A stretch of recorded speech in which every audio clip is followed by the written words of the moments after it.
Hey guys, welcome to your first Play Posit lecture.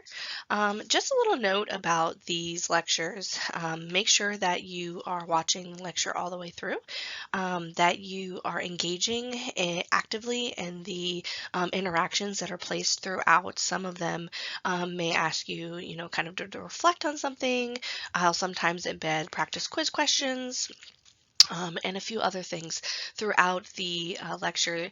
Kind of think of this, a little bit like what if you raise, I posed a question in class and you had to raise your hand and kind of answer and discuss. I try to replicate that a little bit here using some of the features in PlayPosit.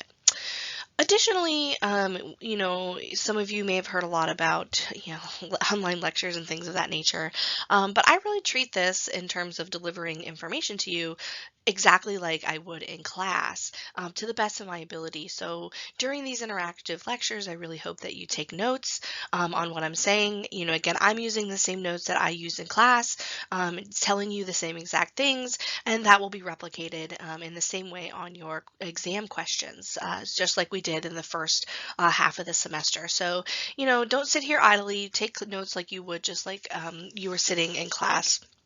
Of course, I wish I was actually in class. It's usually a much more enjoyable experience, but this is what we are dealt with. So in this first narrated PowerPoint interactive lecture, we're going to be talking about chapter 8, communicating emotion.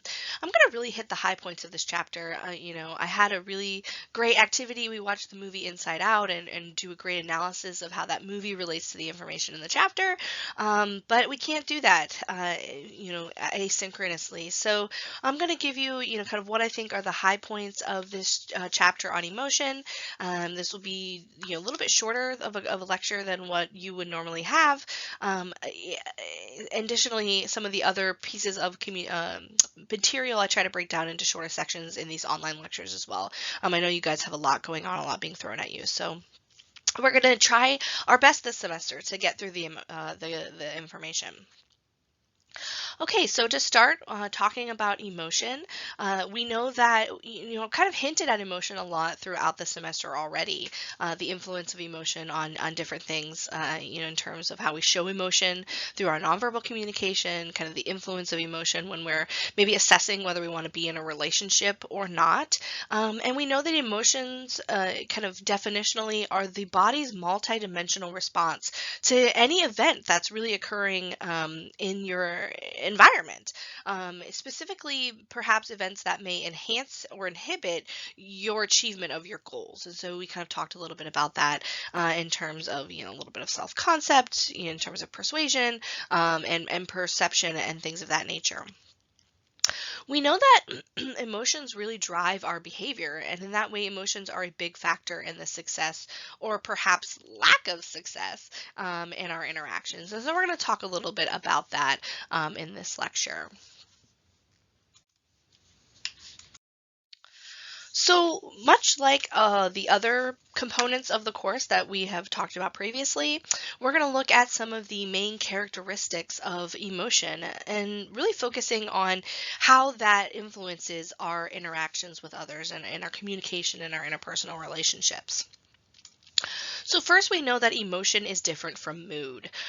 Specifically, emotion is a response to some specific event in our environment. If our friend says something really nice to us, our romantic partner, airs a grievance, and we have an emotional response to that. It's usually temporary, so emotions, are less enduring than something like a mood. A mood is a feeling that really doesn't have a specific cause. It's fairly long lasting. It can be a result of multiple experiences of emotion throughout the day. But you may just kind of, be like, I'm in a bad mood today and I don't really know why. That's really different from this kind of physiological, very kind of rapid response to something that somebody says that sparks, maybe that fire, that excitement, that's really immediate and can be really connected to what that person said or what happened in your environment. That would be more of an emotion. A mood could be the accumulation of these things over a period of a day, and you come home, you tell your partner, I'm just in a bad mood, I just didn't have a very good day. I can't really pick out what exactly it is, but it's, oh, I just don't feel good. And that would be a mood, kind of that accumulation, that longer lasting assessment of kind of how you're feeling. We know that emotions are physiological. So, something happens, your body reacts to that in pretty patterned and predictable ways that, connect to the different emotions that we feel. Things like happiness, sadness, anger, contempt. Some of these things we've already talked about in class, of course. So in this way, emotions are distinct because they cause different physical changes in your body, right? When you are upset, maybe you get like that heated face or your palms sweat. When you're excited, you might get like butterflies in your stomach and your heart might race.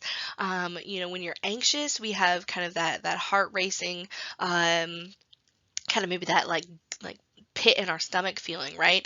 So we can really link these emotions to potential physiological experiences that we may have, and that's something that's really distinct to emotions rather than like something like I said, a mood earlier.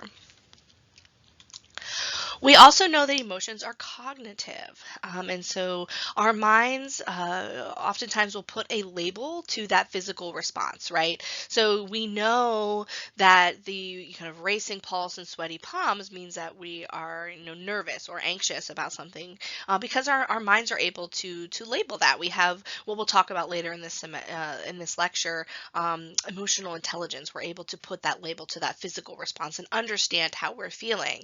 Um, and so, we can see this kind of progress as we get more intelligent about the different kinds of emotions as we get older. So I'm trying to teach Alex, my son, how to increase his emotional intelligence. Something that we do with children. And so we've really taught him sad, right? That's the only really emotion that he knows the label to. Like he experiences, we know all these different emotions. When he's mad, he cries and he, is getting the real temper. He'll stomp his foot and he'll throw himself on the ground. But he doesn't recognize that emotion yet. He hasn't been taught what mad means, that those physical and feelings that he had, that physical response is emotion or is anger. He does know sad though. He knows, when I put my head down or when he kind of can see a frown on somebody's face, he'll come over and he goes, "Mommy, you're sad," and he can recognize in himself when he's sad. And so over time we build up this emotional intelligence to be able to understand and recognize cognitively the physiological responses that match, or the labels that match the physiological responses to the emotions that we're feeling. Emotions are also behavioral though, right? Because when we have these physiological experiences, responses, we put the label that we're jealous. These emotions are oftentimes associated with specific action tendencies, right? We go, we call our romantic partner 40 times and leave, kind of crazy messages. And so the kinds of actions that we have when we're feeling an emotion like jealousy prompts us to, engage in maybe like a fight or flight response. Or, just kind of any behavioral response that we have, right, to the emotion that we're experiencing. And so in this way, we know that these things are linked, right? That emotions trigger a physiological response. We feel that, we recognize that physiological response and put a label to that emotion. We're happy. And then we engage behaviorally. We jump up and down, we hug our partner, we kiss them, we do whatever we do, and we're happy with them, right? And so these things are linked and connected to one another. We cannot forget the influence of social and cultural influences here. So emotions and kind of the relationships between cognitive behavioral are associated and shaped by our cultural beliefs kind of about that situation. So thinking about questions like what is associated with happiness and sadness or contempt and disgust. And your chapter gives a really good representation of some great examples of that. So you may refer back to that in terms of how emotions are social and culturally represented. So getting into some more maybe perhaps communication focused aspects here, we know that emotions vary in valence and intensity. So when we are thinking about valence, we know that this determines whether an emotion is positive or negative. So we can think about, in the most basic sense, right? Happiness is a positive emotion. Sadness is usually a negative emotion. And so really thinking about, how are we labeling these emotions in terms of whether they're positive or negative, in terms of how they influence maybe our behaviors or the how we interact with the world around us. We also know that emotions vary in intensity, and this really determines the strength of which we feel the emotion, right? So we can think about maybe an emotion like anger, and we can say that we have varying levels of anger, right? So we can be annoyed, maybe at our roommate, we can be really mad at our roommate, or we can be furious at our roommate. And we can see how these different levels of intensity are going to influence perhaps how we respond behaviorally, right? So if we're maybe just annoyed, we may ignore what our partner is doing because if we're just kind of like mildly annoyed by it, saying something may escalate the situation, cause an argument that we don't really want to have. But if we're mad, we may not be able to ignore. Ignoring may not be the best behavioral response. So we may say something or have a calm conversation about that behavior. Something, I'm really upset with you.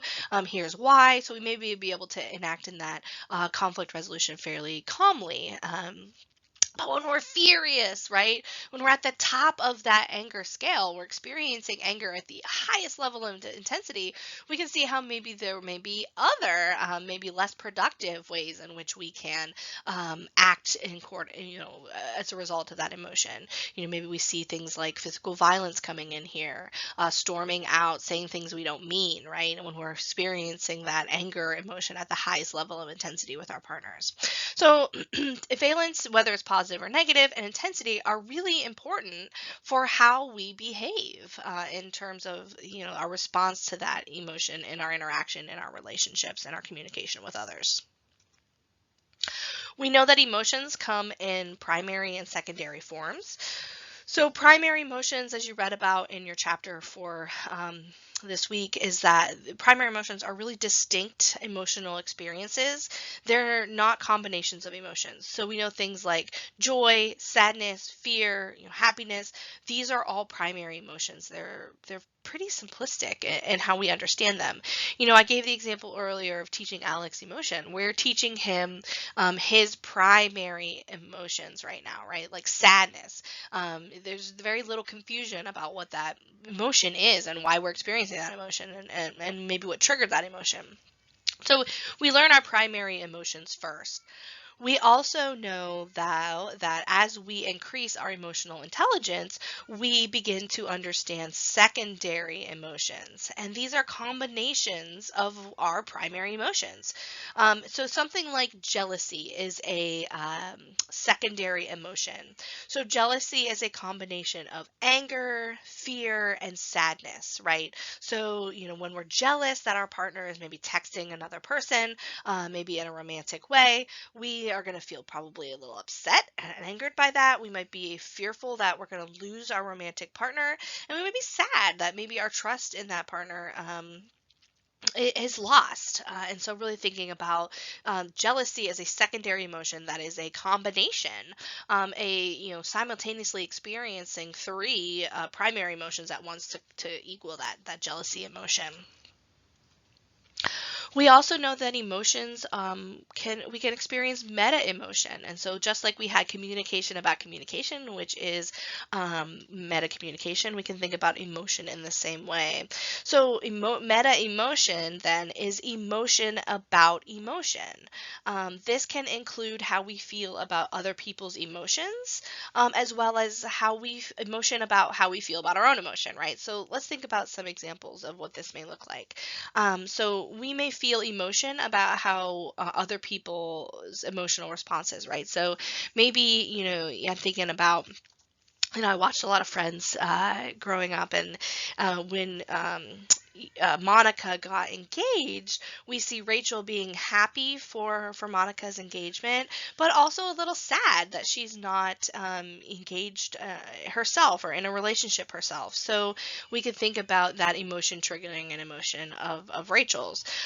We may also, if our friend gets engaged and we're jealous, we are experiencing jealousy of their happiness. And so we're having an emotion about their emotion, right? And so thinking about kind of the meta emotion about how we feel about other people's emotions. Um, we can also have meta emotion about our own emotion, right? So when we feel that jealousy in response to somebody else's happiness, we feel the jealousy, right? But then we might look back and be like, God, am I a bad friend? You might have a little bit of guilt about feeling jealous. And so you have the guilt about your jealous response. You see the emotion about emotion, right? And so really thinking about that in terms of having meta emotion, which really you could think complicates things in our relationships.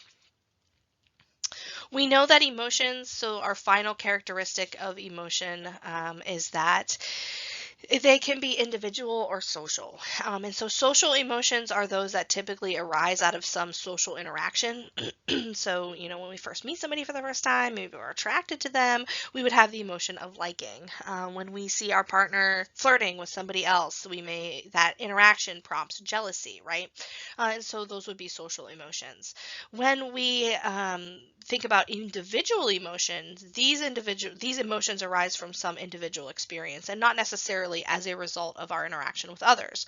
So oftentimes grief, depression, these things often can arise from kind of our own individual life experiences, and we think about that in terms of more kind of individualistic way of experiencing emotion, and not necessarily as a result of what somebody else did or said to us. Okay, so another really important influence kind of on how emotion connects to our interactions with others is through what we call display rules. And so we know that display rules really govern the way in which people manage and express their emotions. And how we do this is going to vary depending on our social interaction, kind of our social situation, who we're interacting with. And so, I've replicated here on the slide the chart that's in your textbook, but let's really sit and think about and talk about each of these different display rules. So, kind of these rules or social norms that govern how emotion should be expressed. The first is we can express emotion through intensification. This is essentially exaggerating your emotion to appear as though you are experiencing it more intensely than you actually are.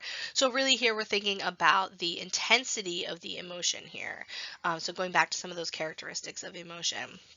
So, when our partner maybe does something really nice for you, I know sometimes I do this with my husband, I exaggerate a little bit, right? Like how happy I am. So I come in, I see the kitchen is cleaned after a hard day at work, and I'm like, oh, exaggerating, like, oh, thank you so much. I really appreciate this. Like, you're so thoughtful, right?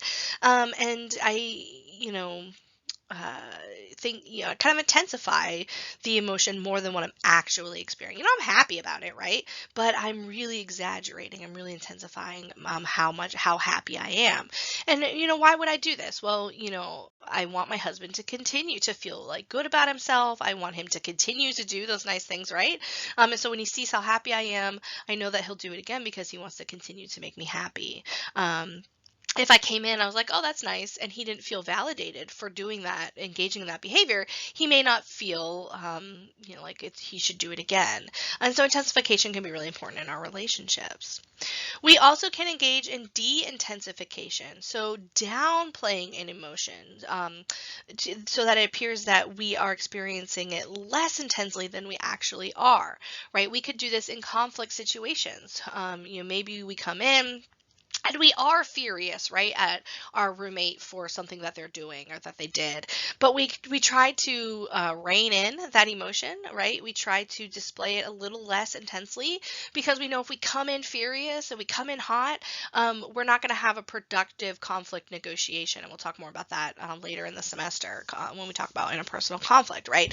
But sometimes we downplay our emotions because we know that if we come in at full force, at full intensity, we're going to be met with maybe you know, equal amounts of anger or kind of defensiveness. So we talked about going back way back to when we talked about creating a positive communication climate.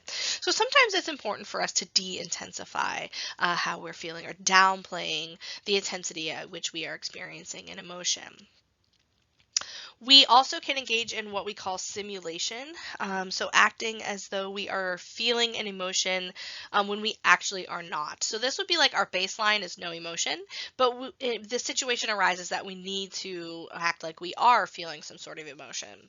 So you may think about, if your friend calls you up and they're really excited about maybe they got an interview or something. You don't really care, right? You don't really care about what they're saying or doing or whatever. You may pretend that you're feeling an emotion when you actually don't have any emotion about what they're saying, right? So acting as though you're feeling an emotion when you actually are not. Your baseline is no emotion, but you pretend that you're happy or you pretend that you're sad or whatever the emotion is. Inhibition, on the other hand, is acting as though you're indifferent or emotionless when you are experiencing an emotion, right? So acting as though you're cool, calm, collected, everything's great, you're not feeling any emotions, you're indifferent, when you actually inside are like experiencing a lot of emotion. We can think about this when maybe we're nervous about something, right? So a first date, maybe a job interview, and we are just in knots inside, but we act as though we're all cool, calm, collected. We're not affected by the situation, right? Because we want to, display kind of that confidence that we have in a job interview. The last display rule is masking. Masking occurs when we express one emotion that we are when you're actually experiencing a different emotion inside. So our behavioral displays are that we're happy, but our internal emotion is that we're jealous. So thinking about expressing to our partner one emotion when inside we're actually feeling another. I think when I think about masking, I always think about Christmas time. I think about when somebody gives you a bad gift, right? You're thinking like, oh my God, this is like a horrible gift. This is not what I wanted. Like, I'm not going to wear the sweater my grandma knitted me. I usually in class, I'll tell a story. My in-laws are notorious for giving bad gifts. And my husband has a story where he was younger, he wanted an iPod, like, an Apple product. He really wanted an iPod. And his parents are, Christmas Day, he's opening up his gifts and he gets like this MP3 player from Walmart. And they're like, look, we got you an iPod. And he's like, this isn't an iPod. But, in that case, it sometimes requires masking, right? Where we are happy. Oh, thank you so much for this gift. It's wonderful. But inside we're like, oh, this isn't what I wanted. You're like, this, I don't want this piece of garbage. Or I'm never going to wear the sweater. Why didn't you just give me cash? All of these, kind of things that we may be internally saying to ourselves, but not saying out loud. In those cases, we are engaging in what we call masking. So finally, the last thing that we're going to talk about in terms of, kind of our emotional expressing our emotions is things like emotional intelligence, personality, emotional contagion here. I talked a little bit about emotional intelligence before, and this is really a person's ability to perceive and accurately express emotions. So really thinking about a person's ability to recognize the physiological response, to place the appropriate label on that emotion, on that physiological response, and to behave in socially appropriate ways in relation to that, to the emotion that they're experiencing, and the level at, kind of the intensity at which they're experiencing it. We know that we get better at this as we get older, right? So we learn more about the relationships between our emotions, our physiological responses, the emotions that we can have, and the appropriate behaviors. So emotional intelligence is really important. It's part of our kind of like development as human beings. And kind of at the end result as adults, we know that sometimes people are better at this than others, right? So sometimes people are better at knowing what is an appropriate behavior response to anger than other people, right? And so we all vary even as adults in terms of our emotional intelligence. We can also think about a separate concept, emotional contagion. So, emotional contagion is the tendency to mimic other people's experiences or expressions. So, this idea that emotions are socially contagious, right?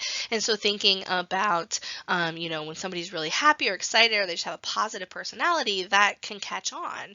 When I think about emotional contagion, I think about team sports, right? So, when somebody, maybe the star player is having a really bad game, they're really getting beating themselves up, that can spread to other players, right?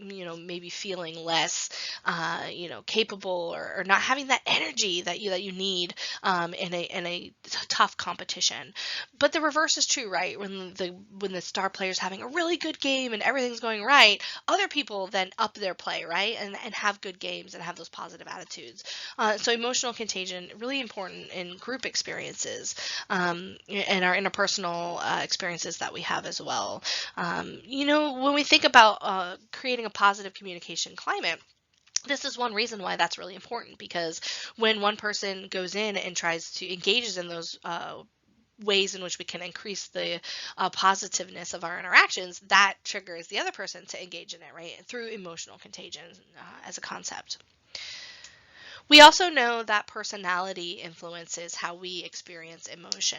And so your chapter talked about 3 important personality characteristics: agreeableness, extroversion, and neuroticism.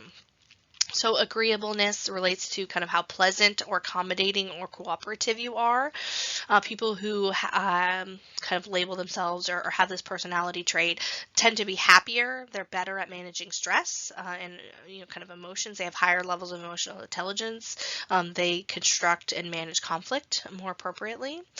Extroversion also influences how we express and experience emotion. So this refers to kind of how sociable or outgoing a person is. People who are extroverted enjoy social interactions. They're talkative, they're assertive, they're enthusiastic. They sometimes tend to be a little bit happier in those social kind of interactions that we can think about in our environment. And then we can go to neuroticism, and this is a tendency to think negative thoughts about oneself. And so you can really see how this can relate to our emotion. Tend to see the worst in situations, focus on negative events, more likely to experience negative emotion, right? Maybe managing emotions a little less effectively. And so these personality traits, there's lots of different personality traits, right, that we can think about and tie back to our experience of emotion. These are the 3 that your chapter really focused on, but we can think about a lot of different emotion or personality traits and what that may mean for how we experience and express emotion. Okay, well, that is all I have for chapter 8. So we're going to hopefully make sure that you read the rest of the chapter and are prepared for your exam 2, which we will take next week. If you have any questions, you can feel free to hop in the Zoom call during my office hours, or if those office hours don't work for you, I know they've changed from what they were over the semester, feel free to, just email me. You can call my office. I have my office phone forwarded to my home phone, and I will answer that to the best of my ability. I am managing a 2-year-old at home and a partner who's also working remote. So if I don't get back to you, maybe as readily as I did during the semester, don't fear. I will probably respond to it more in the evening time, because that's when Alex is sleeping, than I did before. But I will return, stick to that 24-hour policy and try to return your email within 24 hours. And if I don't, just kindly send me another prompting email. All right. Have a wonderful week, and I am here for you if you need me.